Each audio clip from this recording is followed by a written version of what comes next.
Hi, this is Jade Mita. Welcome to my YouTube video channel. This is my first time making YouTube video channel, so I'm so sorry guys kalau misalkan ini nggak terlalu bagus. But please focus on the content that I share. Aku berharap teman-teman semua bisa dapat di insight, dan hari ini aku akan ngebahas gimana sih caranya membuat profil LinkedIn yang bagus dan mendapat pekerjaan dari LinkedIn, bahkan ditawarin pekerjaan dari LinkedIn. Sebenarnya aku nggak punya banyak formula, karena aku juga baru mengoptimasi LinkedIn aku tuh baru dari tahun 2020, dan itu juga di pertengahan tahun. But I got the 2 effective ways to optimize your LinkedIn. Yang pasti teman-teman, aku mau ngasih tahu kalau ngeoptimasi LinkedIn tuh emang pasti susah. Tapi apa yang kita dapetin itu pasti lebih berguna. Biasanya sesuatu yang susah tuh justru turningnya itu bakalan lebih bagus gitu ya. So, yang pertama yang harus ada 2 hal, aku kasih tahu dulu di awal, dan make sure guys kalian watch this video until the end, karena di end aku bakal ngasih tahu dan itu akan relate banget sama 2 cara ini. Aku akan ngasih tahu tentang gimana sih sifatnya algoritma dari LinkedIn itu. Sebenarnya aku mau ngasih tahu juga bahwa LinkedIn aku tuh bukan LinkedIn yang bagus-bagus banget, tapi you guys need to believe kalau misalkan aku pernah dapat tawaran pekerjaan, aku bahkan internshipnya itu dapatnya dari LinkedIn. Padahal waktu itu aku masih semester 5-an, terus aku juga ada dapat beberapa side jobs itu dari LinkedIn, dan dapat beberapa networking yang keren. Aku bisa ngechat sama mereka untuk ngebahas industriku dari LinkedIn juga, dan banyak banget insight yang aku dapetin dari LinkedIn. Aku pengen teman-teman semua tahu bahwa LinkedIn itu beyond just platform yang buat nyari kerja. LinkedIn itu adalah professional networking places, jadi platform dimana kayak kamu tuh bisa dapat banyak insight dari LinkedIn, bisa belajar ilmu yang baru. Itu tergantung sama gimana cara kamu memilih konten dan gimana cara kamu get connected sama sama orang-orang yang emang berkapabilitas di dalam bidangnya gitu. Jadi langsung aja, ada 2 caranya. Yang pertama adalah to optimize well your landing pages, your profile landing pages. Dan yang kedua adalah write some articles, post some insight. I'm gonna share it to you my first effective ways. Di dalam 6 bulan itu apa yang aku lakuin adalah aku cuman mengoptimasi halaman depan atau profil aku. Yang pertama yang aku lakukan itu adalah, yang sangat mempengaruhi itu adalah foto profile, your photo profile ya. Sebenarnya bukan orang ngejudge itu by your appearance ya, atau by your looks, tapi coba bayangin, HR itu pasti akan lebih memilih orang-orang yang kelihatan kredibel gitu loh, kelihatan profesional dari fotonya. Iya, karena dari foto tuh bisa tercermin gitu, apakah orang ini, maksudnya untuk hal yang sepele aja orang ini masih consider loh gitu loh. HR tuh pasti mikirnya begitu, karena aku juga pernah ngobrol sama beberapa HR dan mereka bilang, ya iyalah kalau dari foto tuh bisa kelihatan orangnya apakah dia tidy enough gitu, atau neat enough gitu, atau apakah orangnya memperhatikan hal-hal yang kecil, perintilan-perintilan kecil seperti ini kan juga diperhatiin. Oke. Dan itu juga ya gak muluk-muluk banget sih, kayak semua HR pasti juga kita kan masih manusia ya, kita pasti masih ngejudge orang dari by its look gitulah ya. Jadi pilihlah profil foto yang jangan sampai setengah badan, tapi usahain segini lah. Dan dengan profil kamu tuh yang tersenyum, jangan bete mukanya, terus yang rapih pakaiannya, jangan ya cukup fashionable lah, gimana lah supaya rapi gitu ya. Kalau mau pakai kaos ya boleh, cuman ya mungkin dipakein blazer atau dipakein apa gitu ya. Yang penting rapi gitu LinkedIn fotonya, dan senyum. Gimana lah caranya itu bikin menarik gitu ya. Oke. Yang kedua itu adalah the section of your tagline ya. The section of your tagline ini yang aku baru pelajari di akhir tahun. Sebenarnya aku pelajarinya telat sih, cuman menurut aku ini efektif banget karena aku latar belakangnya aku belajar tentang SEO, jadi aku sedikit banyaknya aku menerapkan itu dalam LinkedIn-ku. Jadi kalau teman-teman lihat LinkedIn-ku itu, nanti aku akan cantumin di sini. Itu ada 3 section aku bagi. Jadi kalau teman-teman bisa lihat, aku tulisnya tuh SEO specialist, content strategist, dan crafting your online experiences. Sebenarnya ini bebas teman-teman mau taruh apa, tapi aku suggest teman-teman untuk naruh your industry gitu ya, kayak kamu tuh role-nya tuh apa. Misalnya aku role-nya sebagai SEO specialist, terus teman-teman juga bisa ngarahin orang-orang untuk arahin perspektif mereka bahwa aku nih SEO specialist, tapi aku tuh lebih hebatnya atau aku lebih specialized atau industri yang aku lebih tekuni itu adalah content strategist gitu ya. Terus ngasih lagi nih di belakang content strategist, tapi yang gimana ya? Aku memperkerucut lagi SEO specialist dan content strategistku itu di mana di crafting crafting your online experiences. Itu aku pengen ngasih tahu ke orang bahwa aku orangnya cukup kreatif loh untuk nge-update atau nge-edit website kamu, tampilan landing pages kamu, gimana sih caranya supaya kreatif, ngebuat konten kamu supaya itu engagementnya tinggi. Aku cukup kreatif loh di sini dan aku diperlengkapi dengan hal-hal teknikal gitu loh. Nah, so teman-teman juga harus nentuin 3 hal yang penting dalam diri kalian, kayak value apa nih yang paling kuat dalam diriku. Misalnya kamu tuh digital marketer kan, jangan taruh di depan tuh sesuatu yang sifatnya udah general gitu ya. Mungkin bisa bilang kamu mungkin emang bisa bilang kamu tuh digital marketer, tapi spesialisasinya tuh di mana gitu. Misalnya lebih ke ads, Google Ads, FB Ads, Instagram Ads, or mungkin kamu lebih bilang nanti di belakangnya kamu bisa tulis I'm a growth hacker gitu ya. Terus di belakangnya bisa nulis lagi sesuatu tagline yang paling penting dari diri kamu, misalnya value kamu lah gitu ya. Terus di bawah tuh biasanya sectionnya kelihatan di mana kamu bekerja, dari mana kamu lulus. Nah, ini sih dipengaruhi dari biodata yang kamu lengkapi ke bawah-bawahnya gitu ya. Nanti aku coba kasih gambarannya di sini. Oke, yang selanjutnya itu tentang about. Nah, di about ini banyak banget. Jadi aku nggak terlalu sering ngeliatin profil orang, tapi ada beberapa profil yang menurut aku kurang efektif. Kayak dia terlalu banyak nulisin, bisa sampai 1000 kata gitu ya. Nah, ada yang waktu itu aku sempat mau ikutin, tapi waktu itu aku riset dan nonton video orang luar. Dia bilang bahwa dia nih ex dari LinkedIn, dia bilang bahwa gak butuh lebih dari 10 menit untuk seleksi which profile yang bakal continue gitu untuk dilihat atau untuk dipanggil buat di interview. Karena sebenarnya mereka cuma ngelihat kayak bagian-bagian penting gitu loh. Kayak mereka tuh sebenarnya udah punya bullets atau poin-poin penting yang mereka harus lihat di profil setiap orang. Bayangin dong kalau misalkan recruiter tuh buka rekrutmen, itu kan pasti bakalan banyak banget CV yang masuk atau LinkedIn profile yang masuk, dan mereka harus ngeseleksi dalam waktu yang sesingkat-singkatnya dan gimana caranya untuk mendapatkan orang yang benar-benar berkualitas. Nah, kuncinya adalah aku selalu megang kunci be simple gitu ya, be simple dan be brief gitu ya.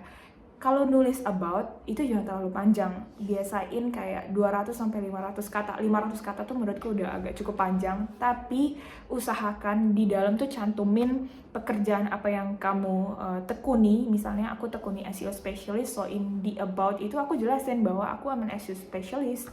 Terus kamu bisa jelasin orientasi kamu tuh, kamu orangnya seperti apa, value oriented kah, atau performance based kah, atau apalah, itu banyak, terserah kamu mau tulisin tentang apa, tapi jangan terlalu banyak talking about yourself, but talking about kualitas gitu loh.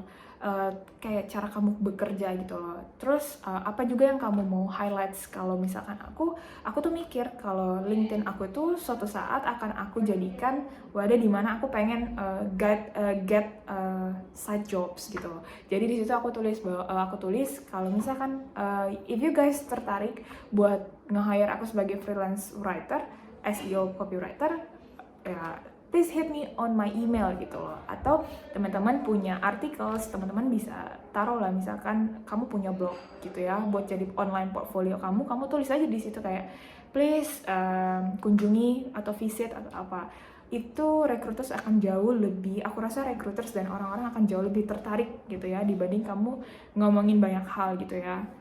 Apalagi kalau kita fresh graduate, kita ngomongin banyak hal tentang kita kuliah, dan menurut aku tuh itu penting, tapi orientasi orang ketika bekerja itu adalah mereka lebih ngeliat ke pengalaman kita dan kita itu bisanya apa, value kita itu apa gitu loh.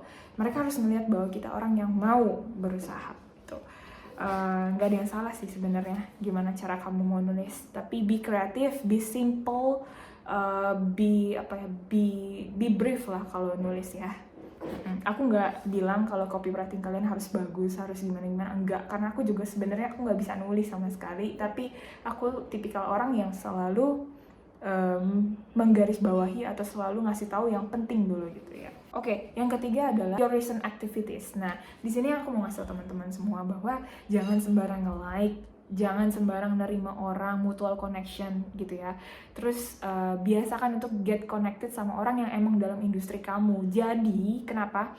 Jadi kan aku belajar nih dalam dunia search engine, kayak apa yang kamu konsumsi itu yang akan algoritma suggest ke kamu. Jadi kayak kamu nggak bisa bilang bahwa social media ini toxic. Sebenarnya bukan social media yang toxic, tapi the way kamu milih konten apa aja yang mau kamu konsumsi, karena mereka itu nge-suggest sesuai apa yang kamu pilih. Jadi biasain di LinkedIn itu kamu memilih sesuatu konten yang emang berguna buat kamu gitu loh ya, karena kamu pengen jadiin LinkedIn kamu itu jadi platform yang benar-benar berguna dan benar-benar bisa pakai buat belajar gitu ya. Itu di about, setelah di about, sebelum di experience, itu bakalan kelihatan kan all your activities. Dan biasain kalau comments di komentar orang, komen lah yang benar-benar ngasih insight gitu, jangan yang benar kasih insight. Dan kalau nggak penting-penting banget buat komen dan mungkin nggak terlalu related lah atau gimana ya, you can just like atau thumbs up gitu ya, nggak usah terlalu banyak comments. Terus ya itu terserah kamu sih, kamu komen atau enggak. Selanjutnya tuh ada experience, educations, terus license and certifications, volunteers. Nah, banyak banget perdebatan, atau biasanya aku juga ngebahas sama teman-temanku dan ngebahas sama beberapa orang, ini penting banget nggak sih sebenarnya? Penting banget, tapi nggak sesuatu yang harus didetailin banget gitu ya, karena kan mereka nggak bakal mungkin ngeklik satu-satu. At least teman-teman itu you keep being updated your content gitu ya, your profile gitu, kayak misalkan experience, kamu udah pernah kerja di mana, internship di mana, sewaktu kuliah itu jadi apa gitu-gitu ya, experience. Dan kalau aku waktu itu pernah meraktekin untuk nulisin semuanya ya di experience aku, kayak aku pernah ngerjain ini, aku ngerjain ini di kerjaan ini, aku ngerjain ini buat freelance aku. Dan menurut aku itu nggak terlalu efektif gitu ya. Ya justru yang aku tekanin di experience aku itu adalah aku nyantumin aku sebagai apa, terus aku masukin linknya, attachmentnya, dan biasain kayak kalau ngerjain sesuatu harus ada yang sifatnya online gitu ya, bisa dilihat. Kayak waktu itu aku sempat ngebenerin website ya, aku tulis benerin website ini, terus aku sempat punya video di kantor ini, aku cantumin di situ. Terus aku sempat nge-edit artikel ini, nge-boost artikel ini, SEO-nya aku tulis di situ. Dan aku sempat jadi freelance writer, SEO freelance writer, aku tulis di situ author aku aja. Kayak ya udah, kalau misalkan orang mau ngelihat atau ngebaca ya berarti mereka tinggal cari di situ ya. Terus dari educations, kalau educations ya itu penting sih, ditulis aja di situ. Kalau di situ aku tulis kayak my last GPA, di situ aku tulis. Terus aku juga tulis kayak dulu pernah ada jadi apa yang nggak usah terlalu banyak, tulis aja poin-poin gitu ya, karena mereka nggak akan buang waktu lama-lama untuk ngebaca sebenarnya, at least mereka tahu aja lah gitu. Terus yang ke bawah tuh aku ada license and certifications. Menurut aku ini penting untuk di update secara regular. Kenapa? Karena this gonna show to them kalau misalkan emang aku qualify di dalam bidang ini loh gitu. Jadi kalau belum punya license sama certification, usahakan kamu punya license dan get some kursus lah ya, supaya kamu bisa dapat certification gitu. Kok sekarang udah banyak banget kok online certification gitu yang free gitu ya. itu tergantung sama industri kamu sih. Kalau digital marketing banyak banget, SEO juga kemarin banyak kok.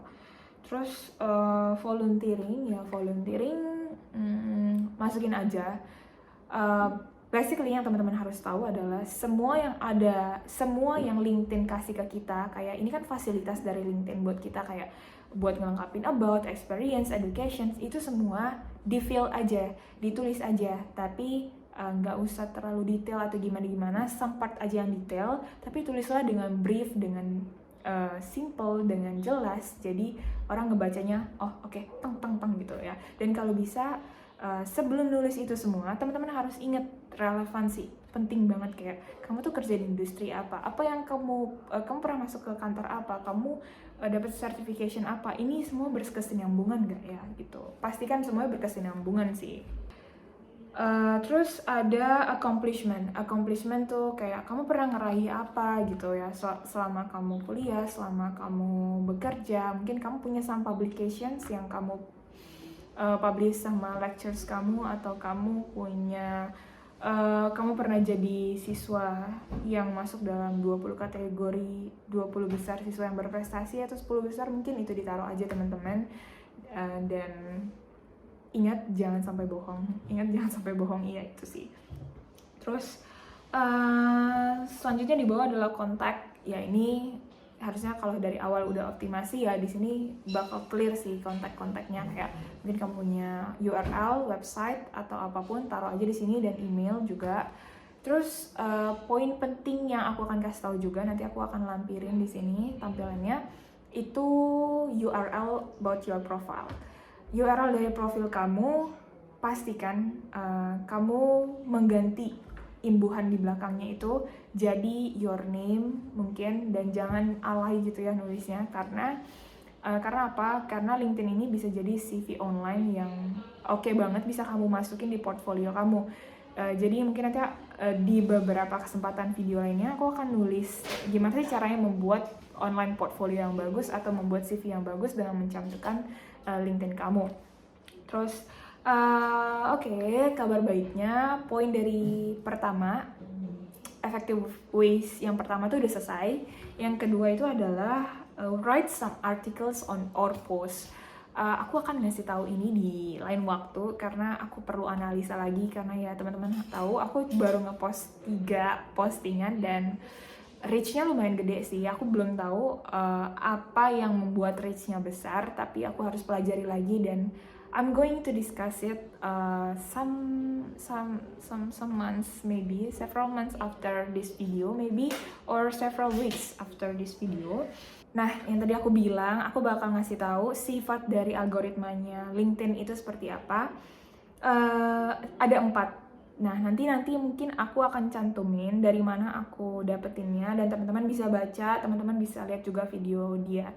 Aku mau jelasin, yang pertama adalah ada 4 stages gimana robots dari LinkedIn itu menilai profil seseorang, dan kenapa ini jadi jawaban kenapa seseorang tuh bisa di approach sama HR, kayak bisa dimintain CV, bisa ditawarin pekerjaan, dan ini juga kenapa kalau misalkan kamu ngelamar di LinkedIn itu bisa diterima gitu ya.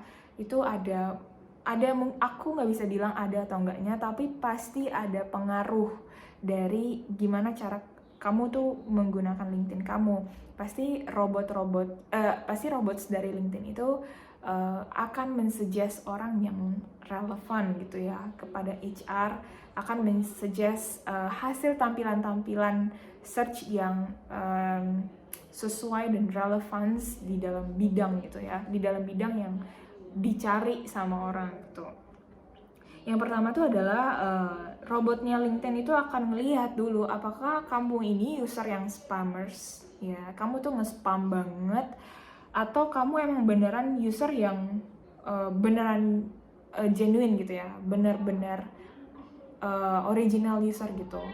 Nah itu bisa dilihat dari gimana cara kamu tuh komen, bisa dilihat dari cara kamu nge-like, bisa dilihat dari connection kamu, bisa dilihat apakah kamu sering banget nge-post atau ngepost repost sesuatu yang berguna atau nggak berguna gitu, atau relevan nggak sih sebenarnya sama bidang kamu tuh. Kamu bisa tahu lah, dan kamu bisa kenal lah kamu tuh orang yang nge-spam atau enggak sama konten-konten kamu itu. Terus yang kedua adalah relevance and quality. Tadi kan aku udah bilang ke kalian semua bahwa setiap kalian menulis, setiap kalian memilih, setiap kalian komen, setiap kalian nge-like, setiap kalian get connected with your connections, itu pastikan kamu get connected with people yang ada di dalam industri kamu dan emang bener relevan sama apa yang kamu tekuni gitu ya. Karena apa? Karena aku yakin setiap suatu saat ketika kamu memposting artikel atau memposting sebuah post, yang bisa menjamin postingan kamu itu lama atau bisa menjamin reach dari postingan kamu itu broad, luas, bisa menjangkau banyak, itu dipengaruhi dari konten yang kamu pilih, dipengaruhi juga dari connection kamu, dipengaruhi juga dari aktivitas-aktivitas kamu. Itu semua akan dipengaruhi kayak seberapa lama sih konten kamu bakalan bisa mencapai gitu ya, bisa tersebarkan luas gitu. Itu tergantung dari gimana caranya kamu selama ini tuh mengkonsumsi dan menggunakan LinkedIn. Apakah kamu seorang yang relevan dan emang menjunjung kualitas dari konten yang kamu mau baca gitu ya. Karena pasti algoritma itu bekerja untuk memberikan sesuatu yang relevan sama usernya mereka. Jadi kalau misalkan kamu pun niche dari konten kamu atau niche dari profile kamu itu nggak jelas-jelas banget ya, kamu nggak bisa expect lama bahwa konten kamu tuh bisa resonate gitu ya, nggak bisa.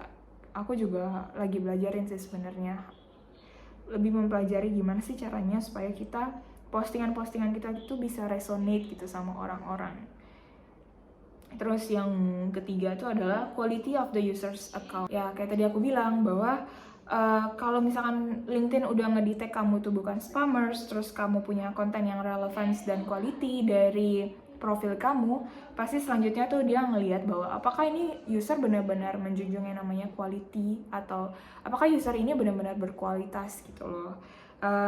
Dia bisa melihat kamu tuh dari konsisten. Apakah kamu konsisten dalam memberikan konten kamu? Misalnya kamu sering ngeposting konten setiap 1 bulan sekali gitu ya, itu konsisten. Relevan gak? Terus abis itu apakah kamu sering ngasih konten yang engaging gitu ya, bisa resonate gitu. Terus biasakan juga kalau menulis konten atau menulis artikel, that's why aku bilang aku bakalan nge-share tentang artikel tuh di next video karena aku butuh untuk menganalisa lagi. Tapi pastikan bahwa profil kamu itu adalah profil yang benar-benar high quality dan punya konteks gitu ya. Kamu memastikan kamu membuat LinkedIn itu karena ada tujuan yang jelas gitu ya. Bukan karena mau cari pekerjaan aja, tapi lebih dari cari pekerjaan, kamu bisa sharing knowledge, kamu bisa tuker insight sama orang-orang. Yang keempat itu adalah right time. Kayak belum terlalu paham sih right time itu gimana, tapi right time itu adalah lebih kepada konsistensi sih. Kayak dari waktu ke waktu kamu ini orangnya konsisten gak sih untuk ngebahas satu topik atau ngebahas konten ini? Apakah kamu punya journey yang jelas di dalam industri ini gitu? Karena LinkedIn itu kita tahu bahwa LinkedIn itu it's a platform for professional networking, dimana kalau udah bicara profesional ya berarti sesuatu yang kita sampaikan, kita komunikasikan, kita pilih itu juga harus profesional, in a professional way gitu. Jadi itu dia tips-tips yang aku lakuin